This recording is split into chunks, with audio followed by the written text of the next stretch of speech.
Il-Partit Laburista qal li fil-5 snin li ġejjin Malta għandha tkompli tibni fuq is-saħħa ekonomika tagħha b'mira ta' tkabbir ekonomiku medju ta' 4% fis-sena billi żomm sitwazzjoni ta' full employment u saħħaħ il-pożizzjoni tagħha fl-innovazzjoni fl-Ewropa. Dawn il-miri tabru għad konferenza tal-aħbarijiet indirizzata mid-deputat Prim Ministru Ian Borg, il-Ministru Silvio Xkembri u l-kandidat Clinton Zopardi Flores.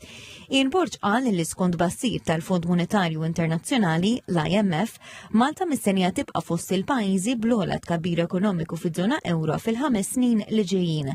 Qal ukoll il-Partit Laburista qed jimmira li jżomm rata ta' qatt qrib 3% fost l-inqas fl-Ewropa. Dr. Borg qal ukoll li Malta trid ittejjeb il-pożizzjoni tagħha fil-European Innovation Scoreboard. Spjega li bħalissa bejn 17% u 20% tan negozji Maltin jużaw l-intelligenza artifiċjali fl-operat tagħhom u l-mira hi li din iċ-ċifra titlaq għal 40% fil-5 snin li ġejjin.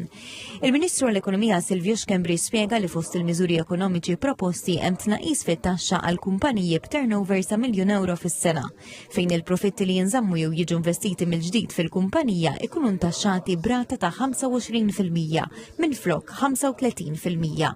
Sema wkoll investiment annwali ta' €100,000,000 biex in-negozji adottaw aktar teknoloġiji diġitali u sistemi ta' intelligenza artifiċjali, flimkien ma' kreditu tat-taxxa ta' 60% fuq investiment fid-diġitalizzazzjoni. Il-kandidat Clinton Zopardi Flores irrefera l-inizjattivi ġodda fis-setturi tal-Web3, il-MedTech u servizzi marbuta mal-Space Data, fil-waqt li sema wkoll miżuri biex tonqos il-burokrazija permezz ta' sistemi diġitali u l-użu tal-intelligenza artifiċjali.